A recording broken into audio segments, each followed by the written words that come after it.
Alright, to start the video off, some people wanted to know how I made the banners. It's actually really easy.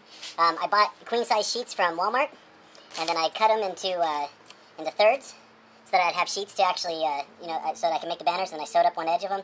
Most of the time I didn't do a very good job. The next thing I did is after I did the artwork, I'd print it out on a printer, and then I'd take that artwork and I'd tape it to the back of a piece of plastic like this, and then I'd simply trace over with the razor blade and cut out the artwork. So you can see how the artwork here. Anytime you mess up, you just use masking tape or painter's tape to fix the little mess ups on there. Then the second piece, the Bungee logo, just cut out of paper so that it'll fit right in place inside the image. Now, two things that you're going to want to get from the store. You can't really see this, but this is Easy Tack from Krylon. It's the most inexpensive stuff.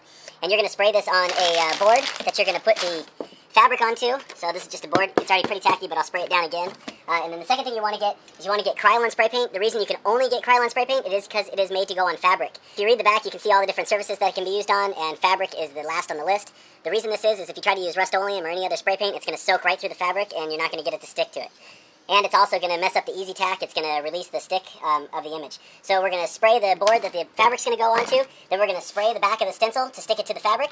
That way, you don't have to worry about setting anything on the plastic or the paper if you use paper. If you do use paper, you're going to want to use a thick cardstock like this.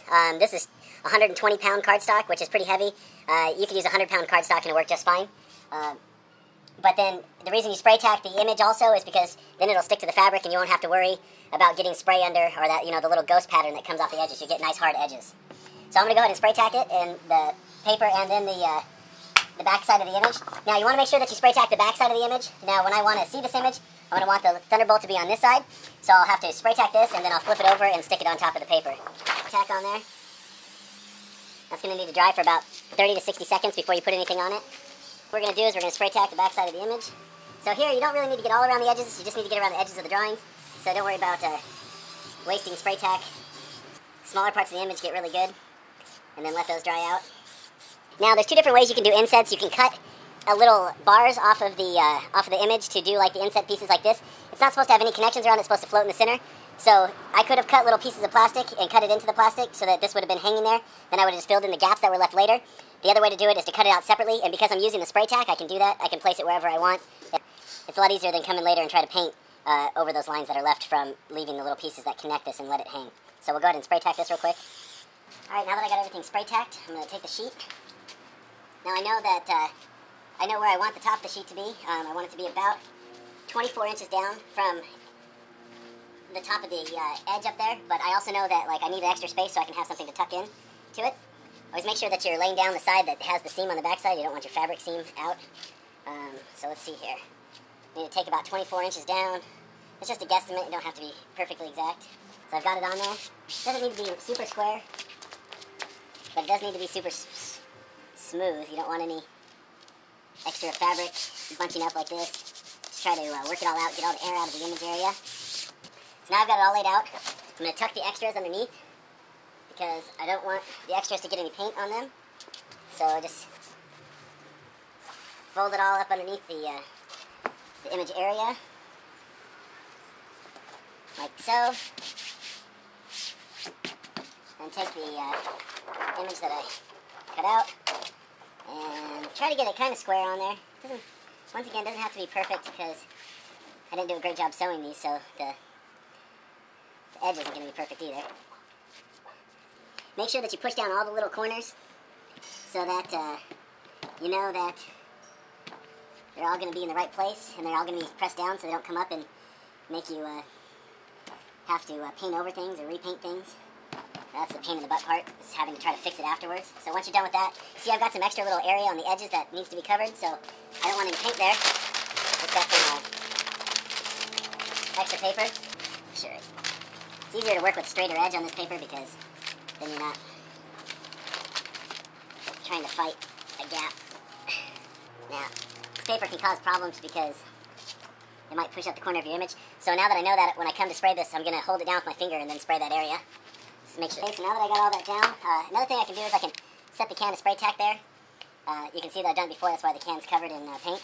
The last thing I need to do is place on the Bungee logo. So I want to get that kind of square on the image where I want it.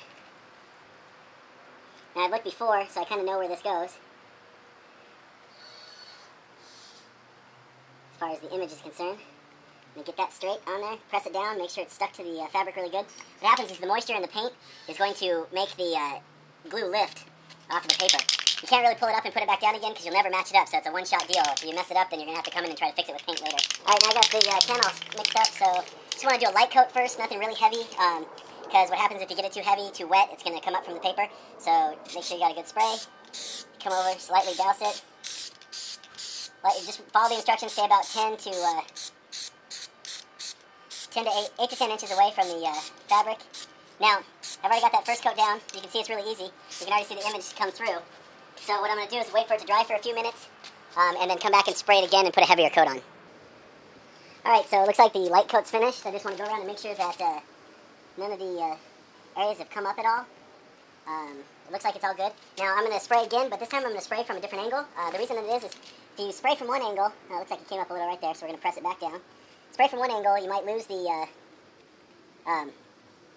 you'll lose some of the image from the angle that you're spraying at. So we'll switch it around, shake the can up just a little bit, and then start spraying.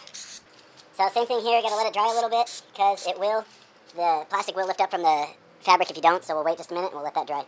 By the way, the color I'm using is satin nickel. Alright, so we're almost done. Put that back down. It's starting to come up a good amount now. So what I'm going to do is wherever I spray, I got a glove on. I'm just going to spray and hold down the pieces where I can, so that they don't come up and we don't get that underspray. So try to push them down at first, see if they re-stick. Most of the time they do. If you can't get it to re-stick, if it keeps on popping up, then go ahead and just do it again. This can's almost empty, so don't got a lot of life left in there. See, I'm just going here, holding down on the plastic. This time I'm spraying a little bit closer. If you're here, you'd see the fabric starts to wrinkle up a little bit because it's a lot moister. The closer you get, it's not going to be dry. So last little section here, just going to finish this off.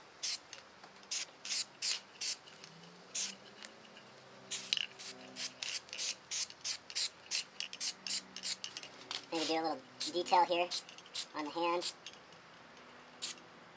you can see.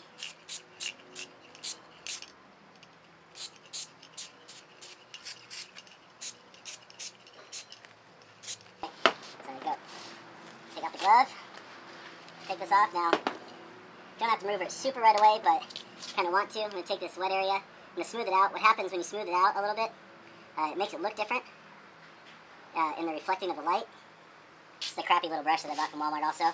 The paint I get from Walmart, the reason I get the paint from Walmart is because it's like $3 a can as opposed to your average hardware store being $4 or $5 a can.